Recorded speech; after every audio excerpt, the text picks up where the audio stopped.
semua manusia mengalami proses yang sama. Di ayat 71-72 surah Al-A'raf, semua manusia yang lahir ke bumi, ya, itu melalui proses yang sama.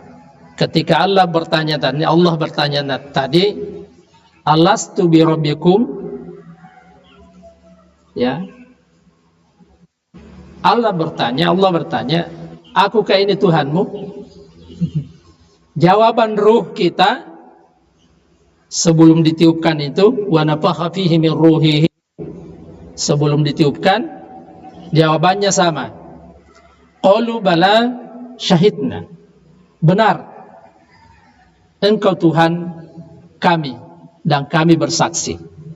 Jadi itulah persaksian pertama kita dengan Allah Subhanahu wa taala. Perjumpaan langsung kita dengan Allah Subhanahu wa taala. Kenapa Allah adakan perjanjian ini? Itu dijelaskan pada sambungan ayat berikutnya. Antaqul yaumal qiyamati inna kunna an hadza ghafilin. Supaya nanti di akhirat tidak ada yang bilang, pernahkah kita berjanji? Itu. Jadi inilah asal muasalnya kenapa kita itu bertuhan. Karena kita pernah menyatakan perjanjian dengan Allah. Kalau tidak ada perjanjian ini, tidak ada kata Tuhan. Tidak ada istilahnya syahadat kalau tidak ada perjanjian ini. Inilah yang menyebabkan hidup ini harus beriman kepada Allah dan taat kepada Allah, karena dimulai dengan perjanjian itu. Kenapa makhluk yang lain tidak ada istilah bersyahadat? Dia hanya bertasbih. Karena dia hanya punya nyawa, tidak ada wa nafihi fihi miruhi. Tidak ditiupkan ruh dengan perjanjian seperti ini. Maka dia hanya bertasbih kepada Allah. Tidak dalam rangka untuk melaksanakan syariah, ya, tidak untuk melaksanakan ketaatan. Dia bertasbih kepada Allah karena memang diciptakan untuk taat kepada Allah saja. Ya, kita ini bersyahadat sebagai komitmen awal dalam rangka untuk ikatan primordial, ikatan asasi, perjanjian asasi antara manusia dengan Tuhannya. Kalau hanya pernah berjanji,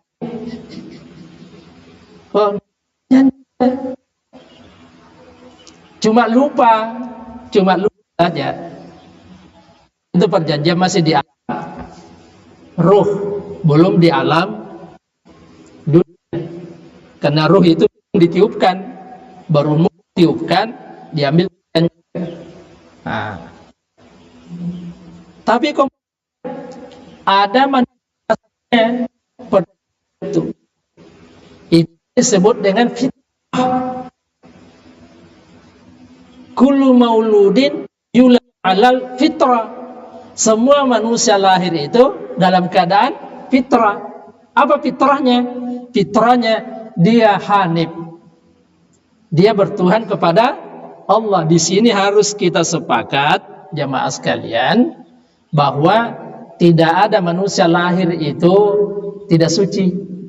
Hatta lahir dari komunis, lahir dari Kristen, lahir dari Yahudi, lahir dari agama matahari, apa agamanya Jepang apa?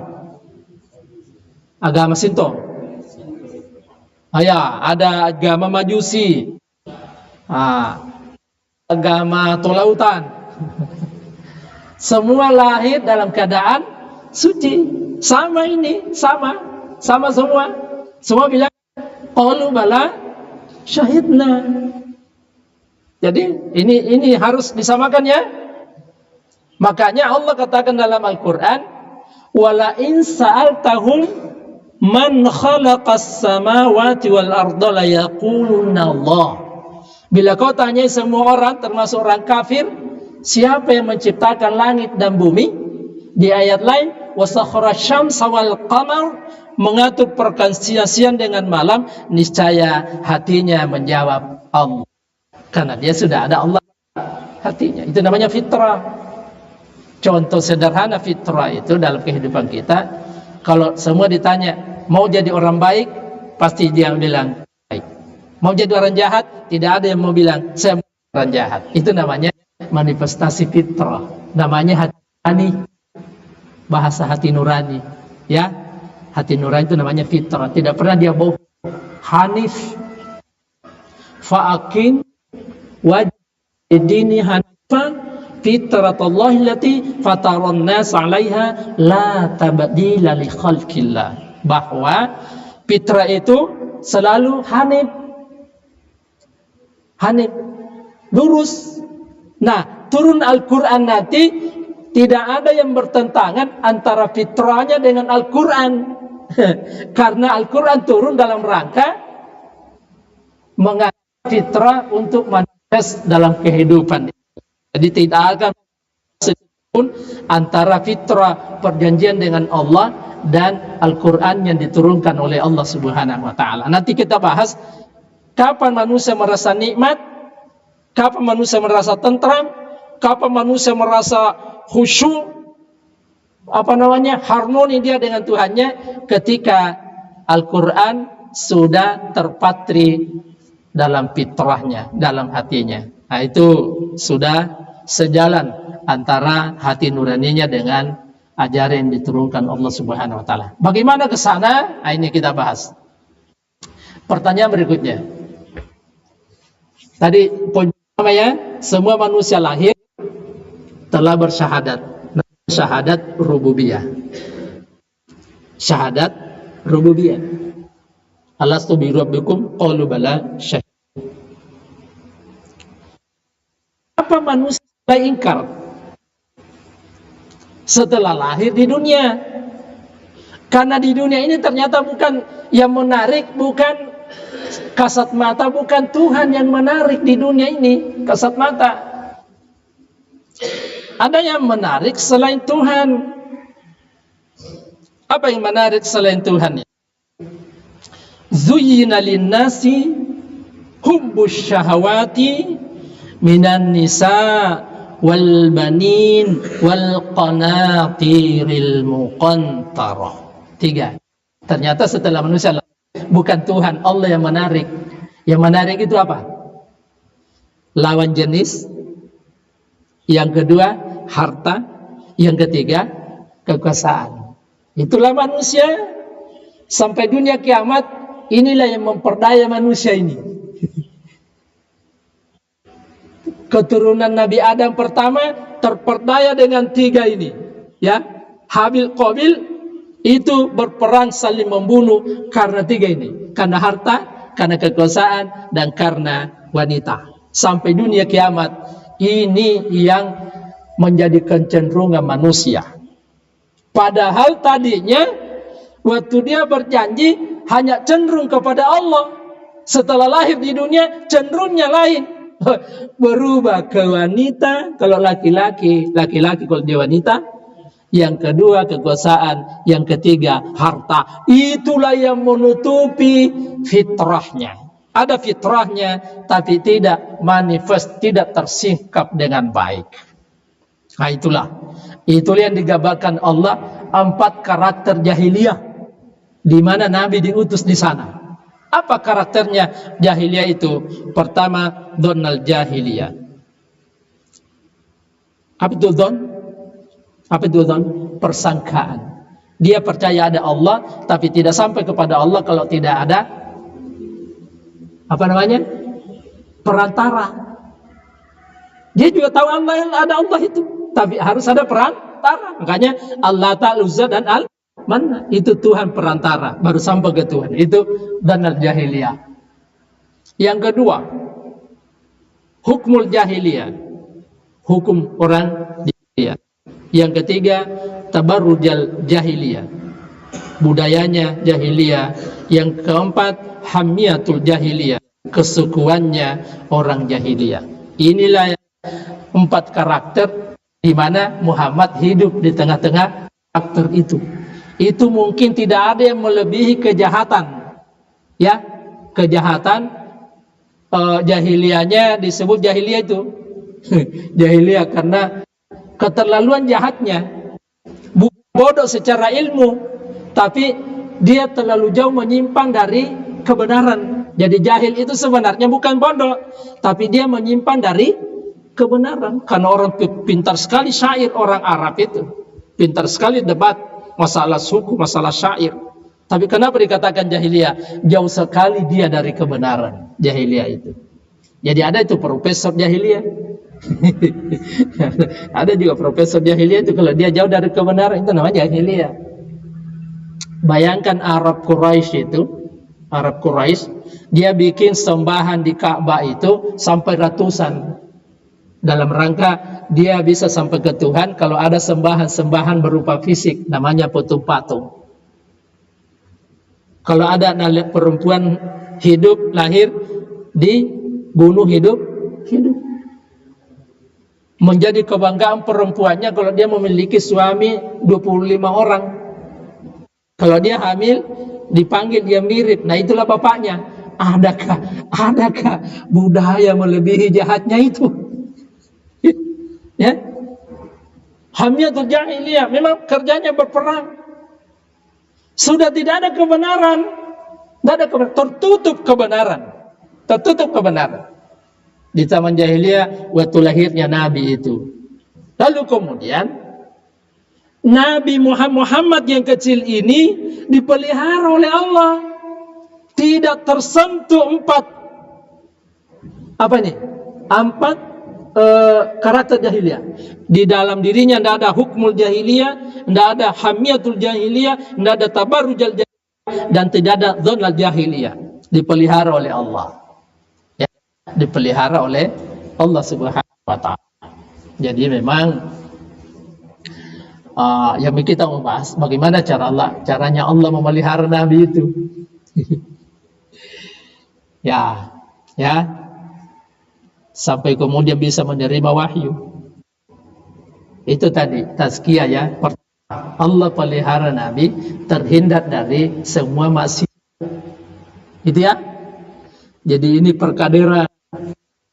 Kenapa Abdullah Sa'id bunuh tembak digunakan rangka itu menghindarkan manusia dari hiruk pikuk, dari banyaknya kontaminasi kehidupan. Sebenarnya itu pemikirannya, menghindarkan dia dari hamiyatul jahiliyah, tabarrujal jahiliyah, hukmul jahiliyah, dan dzannul jahiliyah. Itu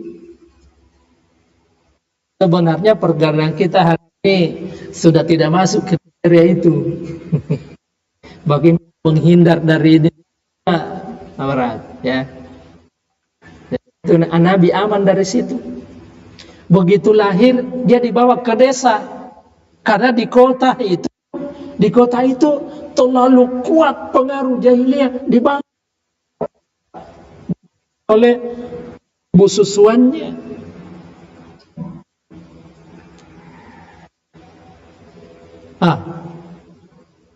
Pernah dia tertarik juga, dia tertarik nonton. Ada pagelaran musik di tengah kota, datang dengan temannya, ikut Nabi, ikut kecil itu. Tapi begitu sampai di tempat itu, tidur dia. Selesai itu baru bangun. Gimana kalau kader kita sekarang 5 jam main handphone satu hari? Gimana sudah itu tazkiyah, ya? Saya tuh berpikir-pikir bagaimana melahirkan kader hari ini, ya. Yang dulu Nabi terhindar dari semua itu, justru sekarang di kamar tertutup rapat pun juga ada maksiat itu. Ini persoalan paling berat, ya, dalam pendidikan itu. Menghindarkan diri dari maksiat-maksiat alat komunikasi. Kenapa banyak orang tidak bisa terbangun salat 5 waktu misalnya? Itu karena gangguan kontaminasi itu dalam hati, dalam pikiran. Itu yang pertama, ya, diamankan hatinya, pikirannya Nabi dari semua gangguan.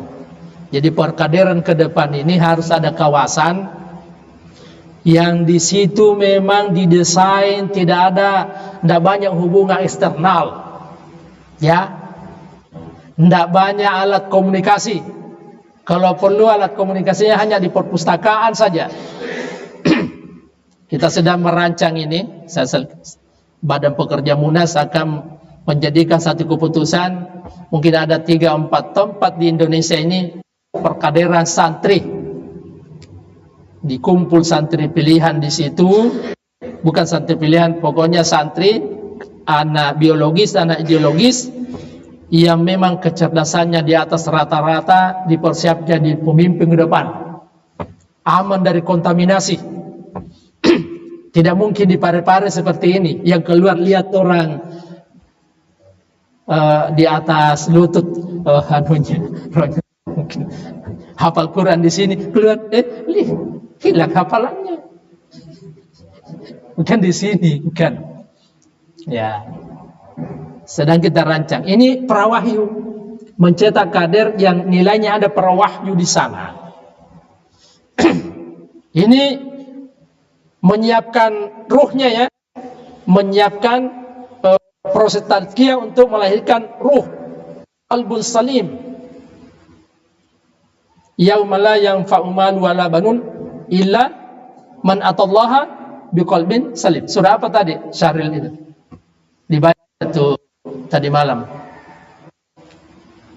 Asy-Syu'ara, ya. Al-Furqan, ya. Al-Furqan. Ya.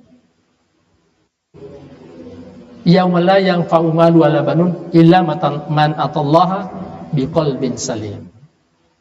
Orang hanya bisa sampai kepada Allah dengan hati yang rindu dan bersih. Itu yang pertama, ya, proses pertama. Karena di samping lingkungannya juga siapa yang menemani dia waktu kecil. Makanya orang yang lahir dari Kristen, anak Yahudi, anak komunis, kalau dititip sama orang Islam yang baik agamanya, insya Allah pasti tercerahkan hidupnya. Tapi kalau bayi yang lahir dari anak kiai dititip sama orang Yahudi, dia ya Yahudi. Karena proses interaksi itu mempengaruhi pertumbuhan jiwa. Makanya hadis ini, ya, kullu mauludin yuladu 'alal fitrah. Semua anak lahir dalam keadaan fitrah. Fa abawahu, orang dekatlah yang mempengaruhi dia menjadi yuhawwilanihi, yunassiranihi, yumajjisanihi. Menjadi Yahudi, Nasrani, Majusi, siapa yang dekat mempengaruhi dia. Jadi hati-hati titip anaknya, ya, karena dia tumbuh sesuai dengan lingkungan dan siapa yang menemani di situ. Ar-rajulu 'ala dini khalilihi falyandur man yukhalil. Kalau mau lihat perkembangannya orang, cari temannya. Dia akan tumbuh sesuai dengan pertumbuhan orang di sekitarnya. Jadi itu, ya, men-circle, ya, apa namanya, persemaian jiwa. Nah, bagaimana menumbuhkan karakter baru yang tidak seperti jahiliyah? Dari hati yang bersih. Saya tidak sampaikan bahwa pernah Nabi dibedah dadanya, ya, karena si pembahasan panjang itu. Ada ikhtilafnya kalau itu.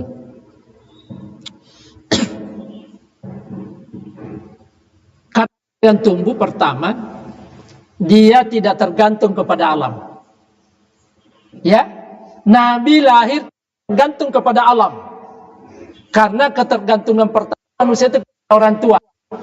Maka sebelum lahir, Nabi sudah wafat ayahnya, pun wafat ibunya. Proses pendidikan untuk melahirkan orang tangguh, tidak bergantung kepada kebanggaan hidupnya. Orang apa namanya bermasalah, yang pertama keluarganya di, ya, ada ada opu. Itu. Oh, Nabi memang diputus dari situ. Luar biasa. Makanya dulu ada namanya diyatimkan, Hidayatullah dibawa jauh-jauh, diyatimkan secara psikologis. Ya, bukan dibunuh orang tuanya, tapi dijauhkan supaya dia tidak manja hidupnya, tumbuh dengan kemandirian. Lalu kemudian menggembala. Menggembala itu adalah latihan manajemen dan latihan ketangguhan. Dan semua nabi menggembala kambing. Semua nabi menggembala kambing. Kenapa? Bukan sapi, bukan ayam, bukan unta. Karena hewan yang paling rewel itu adalah kambing. Hasil memelihara kambing itu manajemennya lumayan. Kemampuan uletannya juga lumayan, manajemennya lumayan. Makanya dulu bilang apa proses interaksi kita ini yang mirip-mirip beternak. Dibilang pelihara anak-anak. Ini yang paling teruji, saya mau sampaikan. Salah seorang yang paling teruji menjadi pengasuhnya Al-Bayan pertama adalah Ustaz Majid ini, Pak Doktor. Inilah orang pertama tinggal di Tamalan Rea bersama anak-anak. Tinggal menetap. Di belakang BTP itu, kontrak rumah situ, dua Ustaz Majid ini dan Ustaz Majid senior, dua di situ. Di tengah kawasan yang mirip-mirip Arab Quraisy. Ya, BTP itu. Ya, betul beliau ini tazkiyahnya Pak Doktor ini, tazkiyahnya Ustaz Majid itu betul-betul dikirim anak dari Tabaria ke BTP, ya, seingat Majid, dengan anak yang memang belum ada polanya. Belum ada polanya. Itulah pertama Pak Majid itu.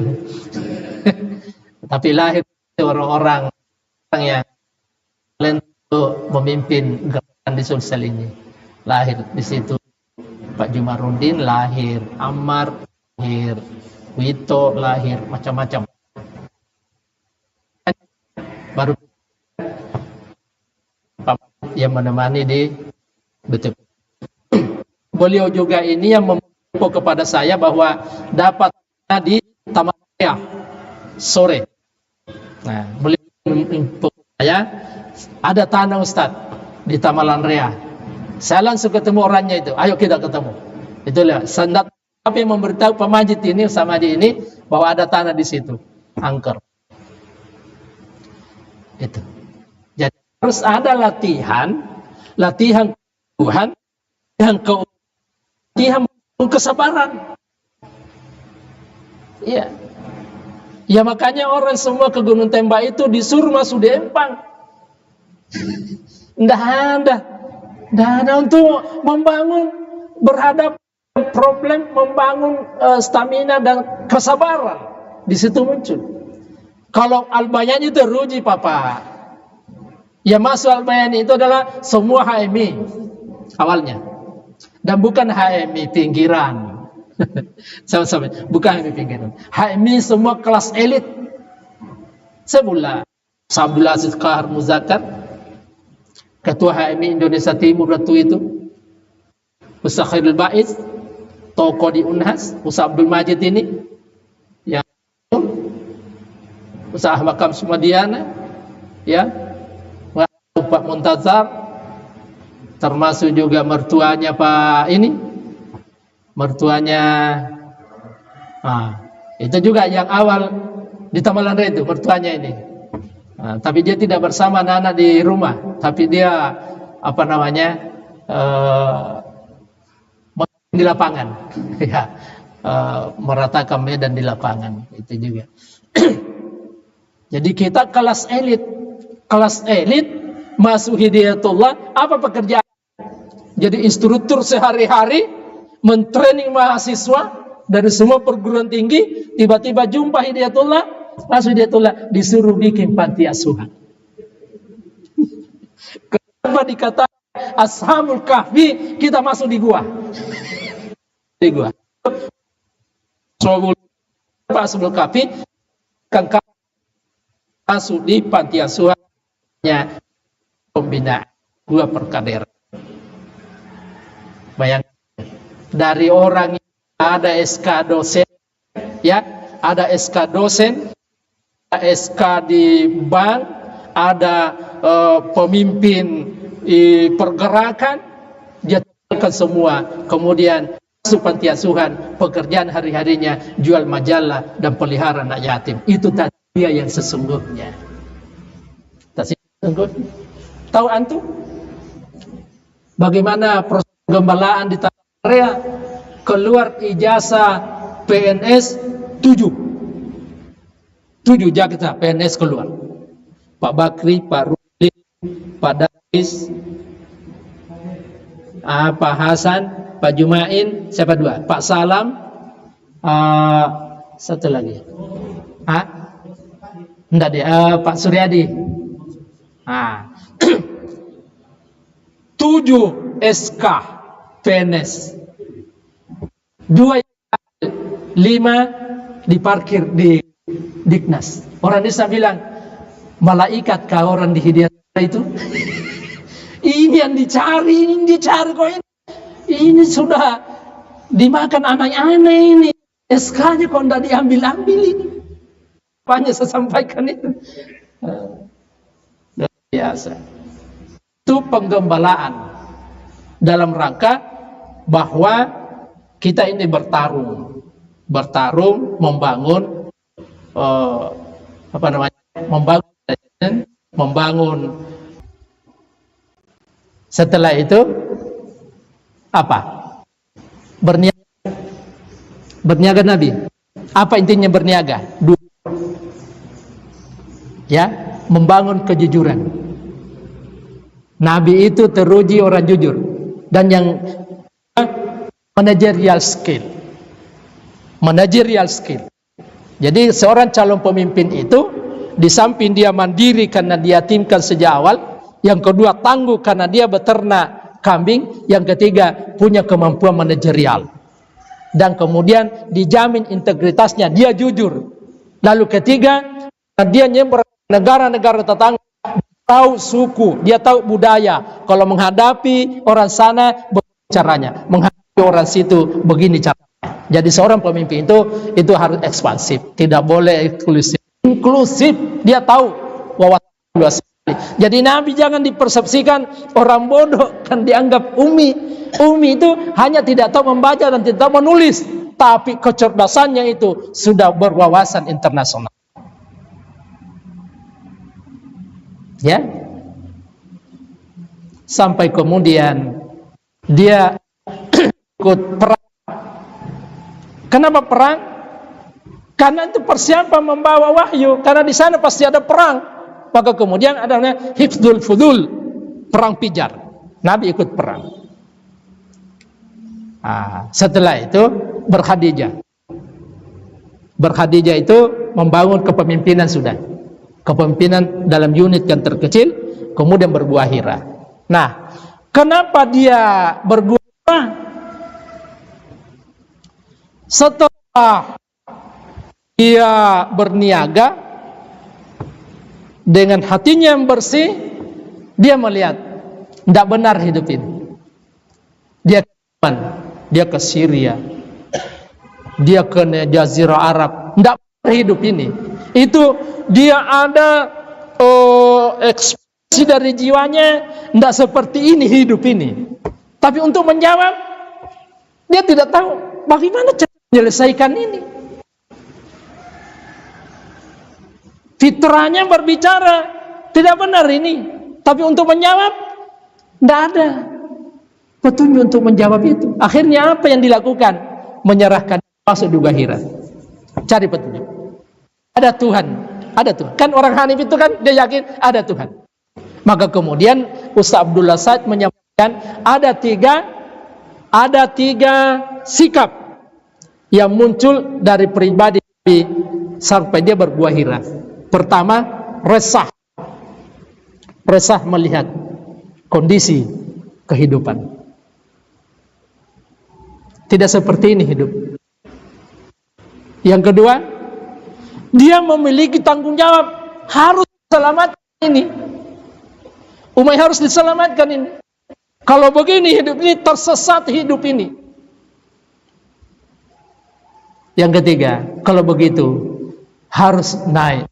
Rindu dia bertemu dengan Tuhannya. Rindu dia bertemu dengan Tuhan. Itulah tiga yang ditulis dalam sejarah Abdullah Said itu. Muhammad itu resah dengan kehidupan ini. Yang kedua, tanggung jawab tinggi untuk memberikan solusi, tapi tidak ada solusinya. Akhirnya dia mencarinya di Gua Hira untuk menunggu datangnya petunjuk itu. Nah, itu. Jadi prosesnya begitu. 40 tahun, lalu kemudian 30 tahun, 35 tahun dia berinteraksi dengan kehidupan. 5 tahun di Gua Hira baru kemudian turun. Ya. Ada tiga juga ada beberapa nilai yang melekat pada diri. Kalau itu karakter tadi ya, sikap ya, sikapnya Nabi itu, dia resah, ada tanggung jawab tinggi sekali, rindu dia bertemu dengan Tuhan, dan modalnya apa?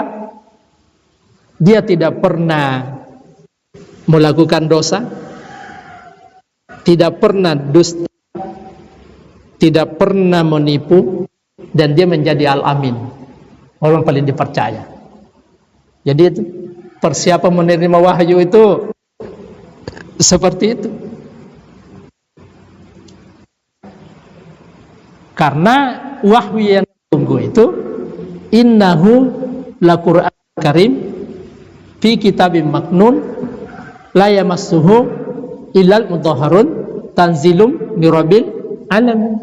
Al-Quran itu sesuatu yang mulia, suci, tersimpan di Lauhul Mahfuz dalam kitab utuh tadinya, turun, tapi kemudian la yamassuhu illal mutahharun, hanya bisa diterima orang yang suci hatinya, membersihkan hatinya.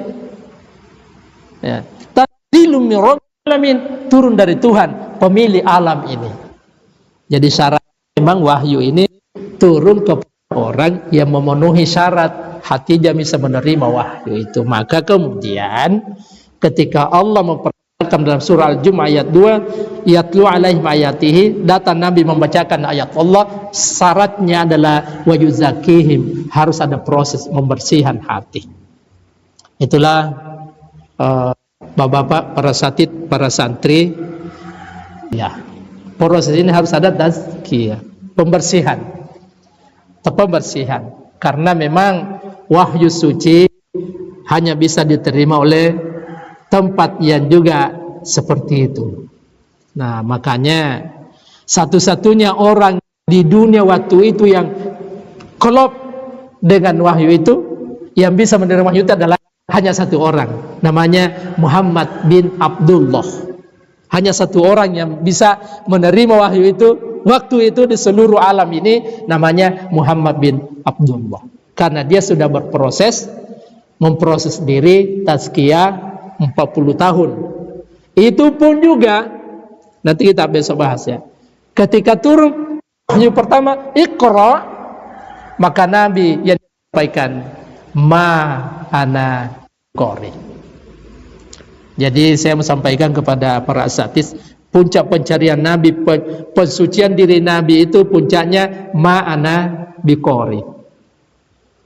Dia hadap dirinya kepada Tuhan, saya tidak tahu dan saya tidak mampu. Itu tidak ada potensi ya atau preferensi Nabi kepada malaikat Jibril. Pokoknya dia sampaikan ma'ana biqori. Kalau dalam buku Membangun Era Peradaban Baru, Abdul Manan menyampaikan bahwa pernyataan Nabi, saya bukan siapa-siapa, saya bukan apa. Abdullah Said menyampaikan kalau Nabi sempat terpancing sedikit, bilang oke, saya ini sudah keliling negara ini, apa kira-kira yang saya harus baca? tidak jadi turun wahyu, kata Abdullah Said itu. Karena sudah merasa pintar. Wahyu datang ini untuk memberi petunjuk kepada orang yang merasa tidak tahu. Nama paling bahaya itu menerima petunjuk itu orang yang merasa sudah tahu. Susah mengajari orang yang sudah tahu itu. Maka dalam pendekatan wahyu, bagaimana petinggi ilmunya harus merasa sudah tahu.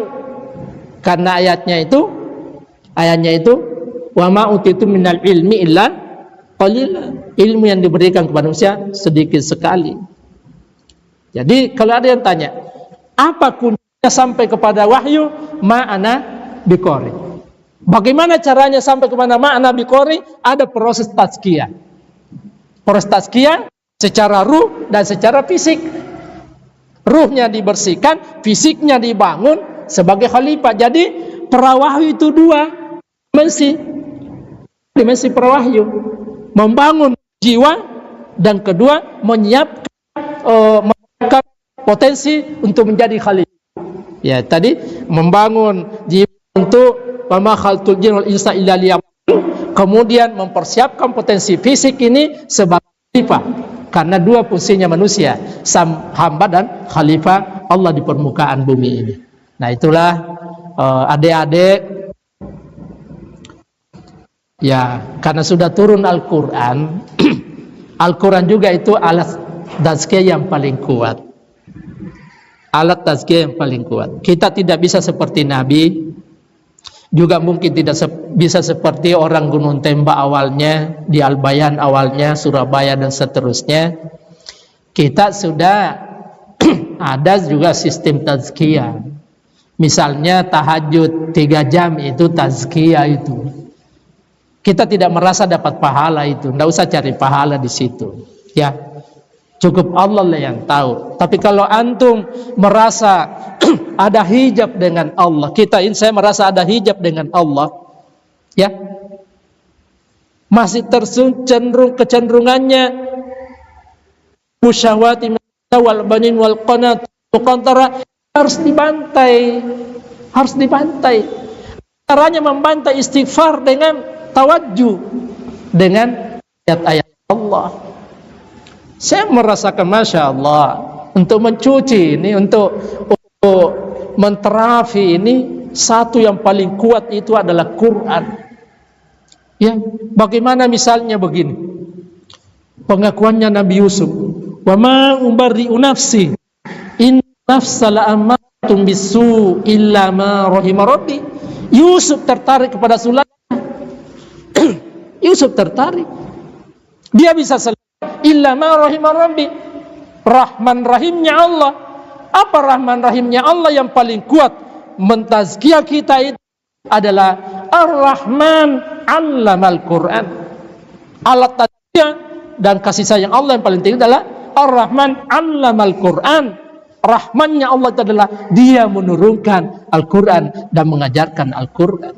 Saya pikir kalau bisa kita konsisten berdiri di hadapan Allah berjam-jam di malam hari dengan dua imam kita ini yang bersanad bacaannya, Masya Allah.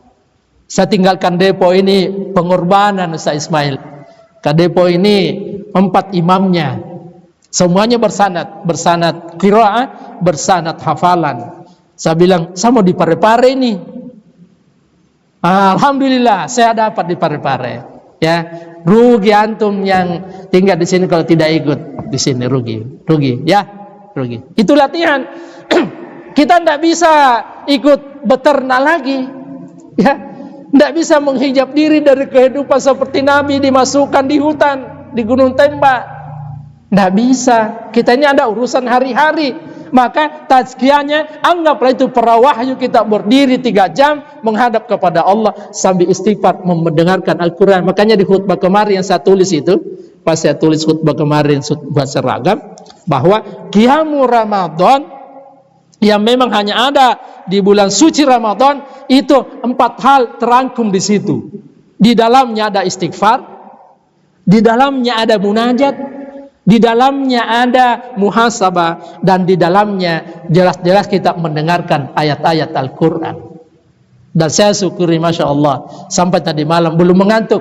Tidak ada rasa ngantuk berdiri 3 jam itu, ya. Tidak ada rasa ngantuk. Kepada santri ya, kejar itu adalah tazkiyah, pembersihan. Perangkaplah itu perayu. Tidak usah cari pahala yang lain.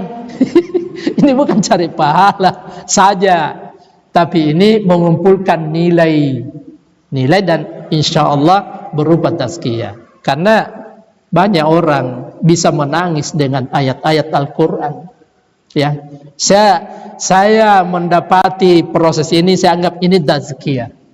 Ini anggap prawahyu di zaman Nabi ini, dalam rangka menerima, karena betul-betul la yamassuhu illal mutahharun. Memang kalau lagi bagus hati itu, kata Imam Al-Ghazali, ya, kalau tenang hati, nikmat perasaan, itu adalah kondisi jiwa yang prima. Saat itu kita telah bisa mengendalikan nafsu kita.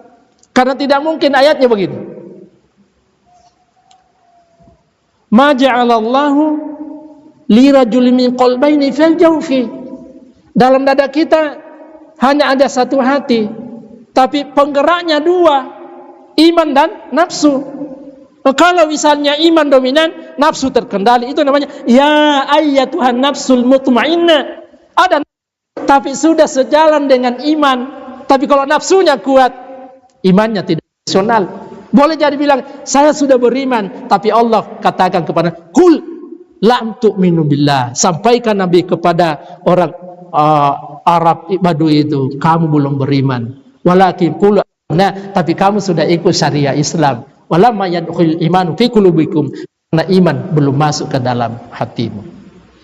Jadi ini ya, anggaplah perawahyu itu ya. Perawahyu kita baca zikir, berdiri. Alhamdulillah ada senior 2 orang mendampingi ya. Ustaz Muharram, Ustaz Anwar Bais, ada di bawahnya senior sedikit. Ada Pak Usman, ada Pak Kadir, bawa senior sedikit ini, bawa senior. Ada Pak Doktor, ya, Doktor Amir. Ada beliau ini, siapa namanya? Hah? Muhammad? Oh, Muhammad Dika. Oh, sejak malam 21. Ada senior, junior di bawahnya ini, Masya Allah. Ya. Gitu ya. Kalau ini kita belum seberapa. Kalau Ustaz Abdullah saya itu memang 4 jam. 4 jam. Ya, jam 12 sampai jam 12 tahun lalu ya. Tapi saya beri signal, bilang kalau Depok 1:30, kalau Gunung Tembak jam 2. Kalau jam 1 Parepare sudah melebihi Gunung Tembak itu. Saya beri signal, ya mulai jam 1 maksud saya itu. Siapa tahu saya tidak bisa mengikuti karena di Depok itu 1:30. Nah, ternyata alhamdulillah suasananya memungkinkan untuk itu. Jadi anggap ini proses tazkiyah ya. Proses tazkiyah. Mudah-mudahan mulai nanti malam kita makin ramai di sini saling menyemangati dalam rangka juga 1 malam lebih baik dari 1000 bulan itu. Fihi Lailatul Qadri khairul fishar, man hurima khairaha faqad hurim. Di dalam 1 bulan itu ada 1 malam disebut malam Lailatul Qadar khairul fishar, man hurima khairaha, siapa terhalang dari kebaikan, faqad hurim, maka sungguh dia terhalang dari kebaikan itu. Demikian kita sambung besok bagaimana proses Iqra itu, kemudian tahapan-tahapan dalam wahyu-wahyu yang turun dari Allah kepada nabinya. Hadanallahu wa iyyakum ajma'in. Astaghfirullahal azim. Assalamualaikum warahmatullahi wabarakatuh.